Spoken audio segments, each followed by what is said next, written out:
OK, donc on va continuer maintenant en regardant ce qu'on appelle les modèles de panne. Donc, dans ce cours-ci, on va évidemment passer beaucoup de temps à parler des pannes. Ce qu'on va remarquer, c'est que dans la plupart des algorithmes qu'on va regarder durant ce cours-ci,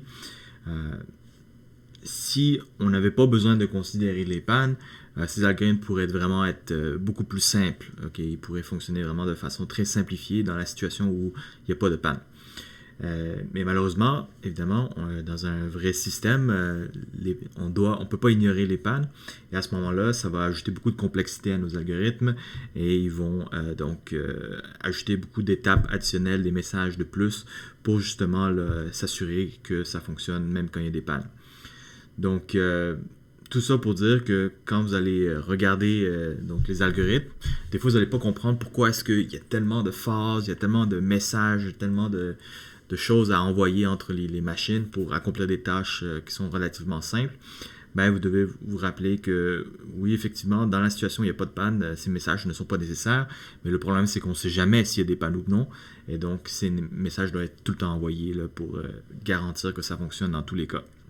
OK, donc quelle sorte de panne on va regarder? Il y a principalement deux types importants. Donc, pour l'instant, on va se concentrer sur ce qu'on appelle les pannes de mission, okay? Donc, c'est-à-dire des pannes de mission de processus ou de communication, ou quand soit que la machine tombe en panne et ne répond plus, ou que le réseau perd des messages.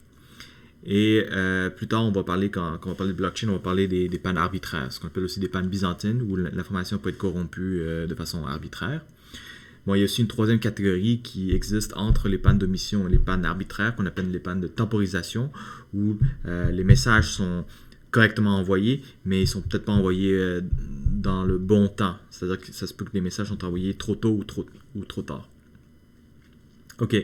Donc là, l'idée, c'est quand vous proposez un algorithme ou quand vous regardez un algorithme, il faut toujours savoir quel est le modèle de panne qui est supporté par l'algorithme. C'est-à-dire quel type de panne on peut tolérer. Donc, est-ce qu'on tolère des pannes d'omission? Si oui, est-ce que c'est des pannes d'omission de processus seulement ou est-ce que c'est des pannes d'omission de communication? Est-ce que ça tolère des pannes arbitraires ou est-ce que ça tolère pas du tout de panne? D'accord? Donc, plus... et là, il y a une échelle de difficulté dans ces pannes-là. Donc, les pannes d'omission de processus, c'est les plus faciles. Après ça, on a les pannes d'omission de communication. On a après les pannes de temporisation et les pannes arbitraires comme étant les plus difficiles à résoudre. Donc, quand le modèle de panne devient plus puissant, c'est-à-dire que les pannes sont de plus en plus difficiles à résoudre.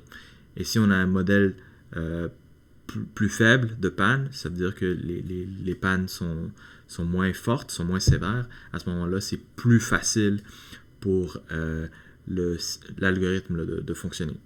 OK? OK, donc on commence avec les pannes d'omission de processus. Donc, comme je disais, c'est essentiellement quand une machine crash, quand une machine plante, arrête de répondre à ce moment-là. Donc là, on peut aussi distinguer plusieurs sous-types. Donc, on peut caractériser le plantage comme étant propre, c'est-à-dire que la machine fonctionnait correctement et là, instantanément tombe en panne. On peut aussi donner une garantie sur donc le rétablissement de la machine. Donc, si la machine va éventuellement redémarrer et rejoindre le réseau et recommencer à résumer son exécution, on appelle ça un crash recovery. Et troisièmement, on parle comment est-ce qu'on détecte des pannes. Ça, c'est un gros problème. Donc, du point de vue d'une machine, comment est-ce que je peux détecter qu'une autre machine est en panne? Okay? Ça, c'est un problème très difficile parce que ce qu'on va voir, c'est que c'est difficile de distinguer entre une panne de machine et une panne de réseau. Okay? Parce que la seule façon qu'on peut communiquer avec les autres, c'est par le réseau. Donc, quand le réseau fonctionne mal, on ne sait pas si c'est parce que la machine de l'autre côté répond pas ou c'est parce que la machine de l'autre côté n'a jamais reçu nos messages. D'accord? Donc, ça, c'est une grosse difficulté dans les systèmes distribués. Donc, une façon de détecter les pannes, c'est en utilisant ce qu'on appelle les processus de timeout ou de heartbeats. Donc, c'est-à-dire, j'envoie un message de battement de cœur, on peut dire, à une autre machine pour lui informer que je suis toujours en vie. Et si, après un certain temps, je ne reçois pas ces messages qui sont censés être réguliers, parce qu'on suppose qu'on est censé envoyer ça à une certaine fréquence, alors on a un timeout. Et là, on peut soupçonner que la machine de l'autre côté est en panne. Mais on peut seulement soupçonner si si le réseau n'est pas fiable. Donc, quand on soupçonne les pannes, on dit que c'est un modèle de crash failure. Si on a un modèle un peu plus théorique, un peu plus idéalisé, où les pannes peuvent être détectées de façon parfaite, et donc on sait on sait avec certitude que c'est vraiment la machine qui a planté, et on détecte ça comme ça. À ce moment-là, on dit que c'est un modèle fail stop. OK, sinon, ce qui concerne les pannes de communication, donc à ce moment-là, il y a plusieurs possibilités. Donc, il est possible que la panne de communication se passe au niveau de l'envoyeur. Donc, si on imagine que l'envoyeur ici a, par exemple, un tampon pour garder les messages, c'est possible qu'il y ait une panne ici quelque part à ce moment-là. Donc, le message n'a jamais été envoyé sur le canal lui-même. Il pourrait être aussi une panne aussi au niveau du tampon de réception. Donc, quand le receveur reçoit le message, possible qu'il y ait quelque chose qui cloche ici. Donc là, l'application ne reçoit pas le message. Ou ça peut être aussi dans le canal lui-même, donc dans le réseau lui-même où le message est perdu. Okay? Donc, plusieurs possibilités. Quand on parle de problème de tampon, souvent c'est un overflow. Donc, les tampons sont pleins. Donc, à ce moment-là, les messages qui rentrent sont perdus. Et si c'est une omission du canal, souvent c'est une partition de réseau. C'est-à-dire c'est une situation où il y a eu un bris dans le réseau qui divise donc le réseau en deux partitions. Et donc, les machines dans une partition vont être capables de parler ensemble et les machines dans une autre partition vont être capables de parler ensemble, mais on ne pourra pas parler à travers les partitions. Okay? Donc, ça, c'est ce concept-là de partition de réseau va revenir plus tard durant le cours, qu'on va parler du théorème de Cap. Et à ce moment-là, on va parler aussi d'un concept qu'on appelle le cerveau divisé, okay? Split brain. OK. Et donc, comme je l'ai expliqué, difficile des fois de distinguer entre panne de processus ou panne de communication si les processus et la communication elle-même n'est pas fiable. OK, donc là, maintenant qu'on connaît un peu sur les différents types de pannes, on peut maintenant revisiter le problème des deux généraux. Donc, ici, je vous présente la version originale du problème des deux généraux. Donc, si vous vous souvenez, dans la dernière vidéo, c'était la version simplifiée où on n'avait pas de panne. Donc, dans cette version-ci, on a des pannes. Donc, c'est-à-dire que les deux armées ont le même objectif qu'avant, c'est-à-dire comment est-ce qu'ils peuvent décider quand aller attaquer l'ennemi, parce qu'ils doivent attaquer en même temps. Et maintenant, quand ils envoient des messagers de l'autre côté, il n'y a aucune garantie que le messager va être capable de traverser la vallée et se rendre de l'autre côté. C'est possible qu'elle se fasse intercepter par l'ennemi. Par contre, dans la version originale du problème des deux généraux, on n'a pas de panne byzantine. Donc, c'est-à-dire que il n'est pas possible pour l'ennemi ici d'envoyer lui aussi des messagers pour essayer de tromper les armées, donc essayer de falsifier les communications entre les deux. Donc la seule chose qui peut se passer, c'est qu'un messager est envoyé, mais se fait capturer et disparaît à tout jamais. Okay? Donc on ne peut pas modifier le message qui est envoyé. Donc je vous donne... donc là, ce qu'on peut faire, c'est essayer d'explorer est-ce que ce problème est possible ou non. Donc est-ce que le problème des deux généraux est réalisable et faisable dans le contexte donc, de panne de communication ici, donc quand les messages ne sont pas fiables, et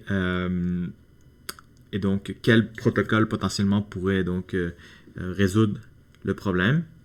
Et quand on parle ici de possibilités, on revient aux deux caractéristiques donc, que j'ai discuté avant, c'est-à-dire la caractéristique de sûreté, donc s'assurer que réellement le protocole est capable de garantir que les deux armées vont attaquer en même temps, et la caractéristique là, de vivacité, c'est-à-dire que est-ce que le protocole peut garantir que les deux armées vont éventuellement attaquer, c'est-à-dire qu'on ne leur donne pas l'option de juste rester de leur bord de la colline à perpétuité.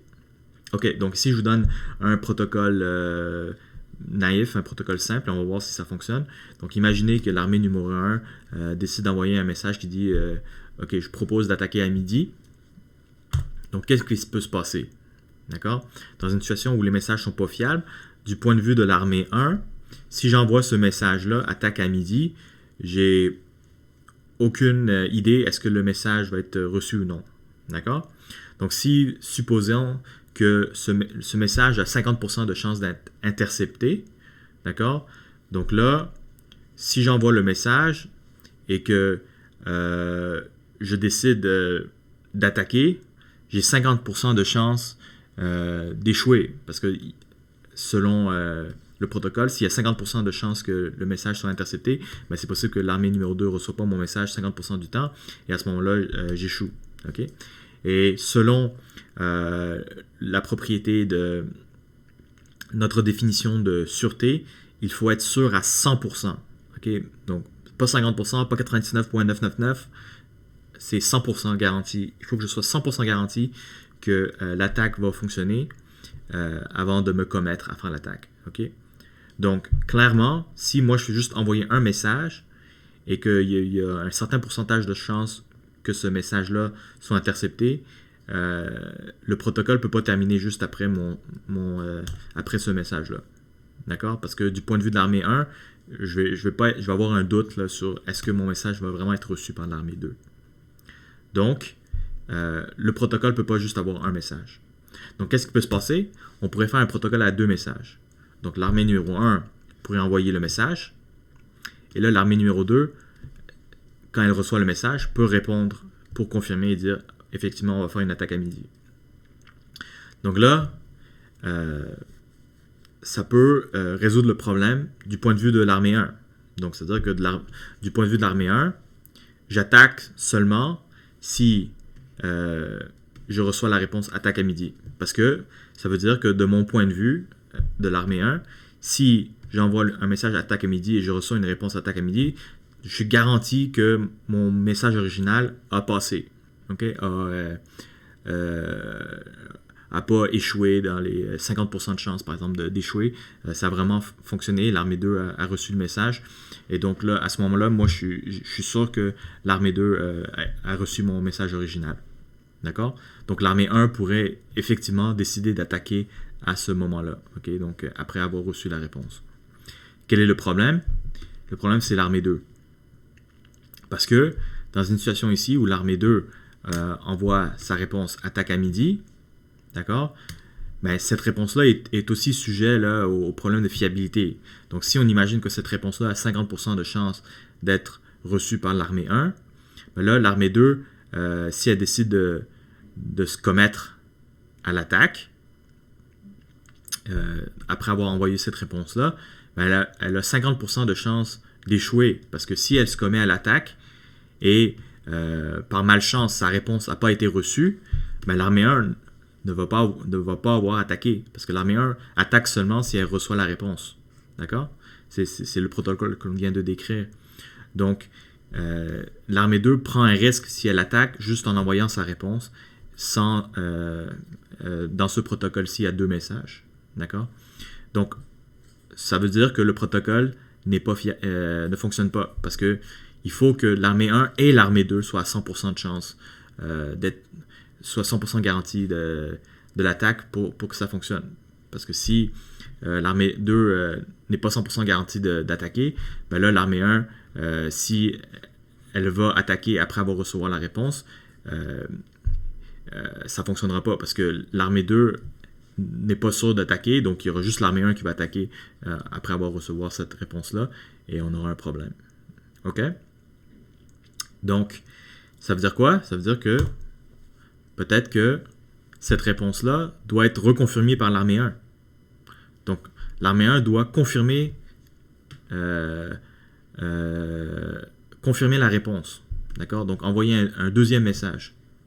Donc, à ce moment-là, s'il envoie un deuxième message pour confirmer la réponse et que l'armée 2 reçoit cette confirmation à la réponse, ben là, l'armée 2 peut être 100% sûr que sa première réponse ici a été reçue par l'armée 1 et pourrait donc décider d'attaquer à ce moment-là pour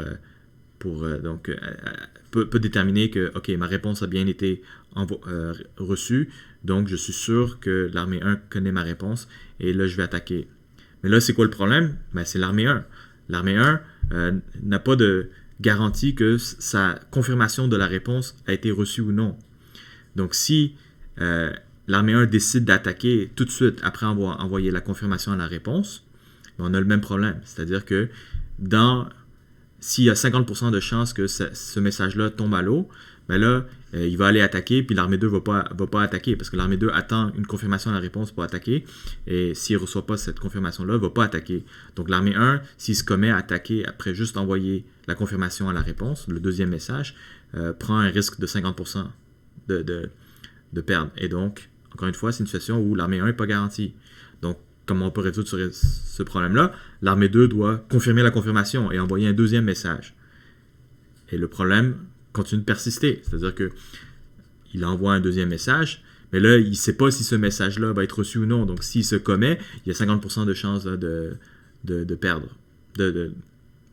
50% de chances que ce deuxième message est perdu. Et là, dans ce nouveau protocole à 4 messages, l'armée 1 est censée recevoir deux réponses. Et s'il reçoit juste une réponse, il ne va pas attaquer. Donc là, l'armée 2 n'est pas sûr d'attaquer. Et donc, ce qu'on peut voir, c'est que le protocole dégénère. Aucun protocole avec un nombre fini de messages va donner une garantie à 100% aux deux armées de pouvoir procéder à l'attaque. Donc, ce que la théorie montre, c'est qu'il n'existe pas de solution avec un nombre de messages fini. Il faut un nombre de messages infini pour résoudre ce problème-là. Et évidemment, c'est impossible en réalité d'avoir un nombre de messages infini. Et donc là, évidemment, il y a toutes sortes de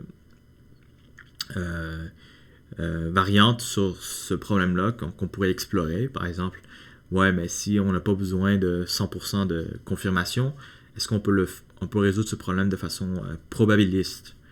Et effectivement, dans la vraie vie, donc sur Internet et tout ça, essentiellement c'est comme ça que ça fonctionne. C'est que on fonctionne de façon probabiliste.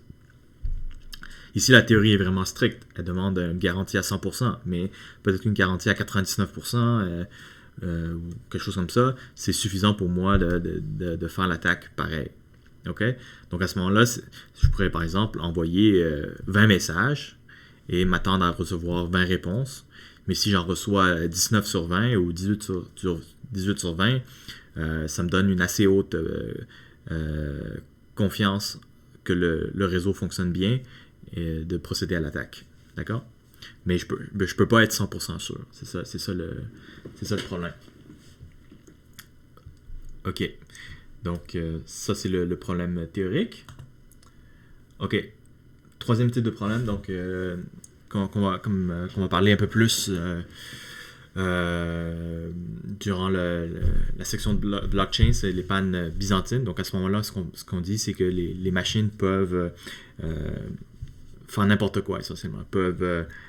Non seulement ils peuvent planter, qui serait le meilleur cas, mais ils peuvent envoyer des messages incorrects, peuvent maintenir des états corrompus, peuvent exécuter des instructions aléatoires. D'accord? Et quel est le pire scénario pour les pannes byzantines? C'est que ces pannes-là sont intentionnelles, sont contrôlées par un agresseur, okay? Donc quelqu'un qui veut intentionnellement briser le système et donc va choisir toujours le pire cas dans tous les messages, dans toutes les exécutions, donc va essayer de forcer le pire scénario pour détruire le système. Okay? Donc ça serait le pire cas. Et quand on parle de tolérer des pannes byzantines, de façon générale, c'est qu'on veut tolérer les pires scénarios. Okay? Donc c'est ça. Mais bon, en réalité, il n'y a peut-être pas nécessairement un agresseur comme ça là, qui veut vraiment faire le pire possible. C'est peut-être tout simplement que le matériel peut se dégrader et fonctionner de la mauvaise façon. Par exemple, possible que mon disque dur est corrompu, donc quand je fais une lecture du fichier, le fichier est pas tout à fait correct. Okay? Il y a des données qui sont corrompues. C'est pas intentionnel, mais ça peut exister. Donc là, on pourrait aussi faire un système qui tolère là, ces corruptions de données. Là. OK? Donc souvent, quand on parle de panne byzantine, on n'a pas le choix, il faut aller se fier à la cryptographie là, pour sécuriser le système. Okay? Donc on va aussi parler de ça quand on va parler de blockchain. OK, donc quelle est la correspondance entre la réalité, okay, donc l'Internet, les systèmes en production, et ces modèles? Parce que ça, c'est des modèles théoriques. Et comme j'ai dit, le modèle, par exemple, le problème des deux généraux, c'est pas vraiment réaliste là, de demander là, aux gens de se commettre juste s'ils sont 100% sûrs et refuser le 99.999 ou quelque chose comme ça. Okay? Donc, ces modèles existent, mais il faut faire attention. C'est-à-dire que en réalité, on peut peut-être se permettre là, de relaxer les modèles ou d'essayer d'utiliser un algorithme pour un modèle qu'on ne supporte pas à 100%, mais que dans la plupart des cas fonctionne. Donc à ce moment-là, on a un algorithme qui devient probabiliste, qui va fonctionner dans la plupart des cas. Donc sur Internet, qu'est-ce qu'on a? Si on compare avec les modèles de synchronicité, donc le modèle asynchrone est trop faible, okay? Donc, parce que dans le modèle asynchrone, on dit que là, les messages peuvent avoir des délais infinis, arbitraires, que les systèmes peuvent être complètement déréglés. Mais bon, en réalité, c'est pas tout à fait vrai. C'est-à-dire que sur Internet, on a pas des garanties là, 100% certains, mais on a quand même une bonne idée là, de le temps de latence moyen pour les messages. Donc ça peut servir là, comme garantie là, de délai de message. Et donc à ce moment-là, on peut se servir là, de ces garanties-là dans nos algorithmes, par exemple pour faire des time-out. Et on peut aussi, par exemple, synchroniser les horloges. Les horloges ne sont pas complètement déréglées, peuvent être synchronisées comme on l'a vu là, dans la semaine passée. Là. Okay? Sinon, en termes de panne, donc le modèle de panne qui est fail-stop propre, c'est-à-dire que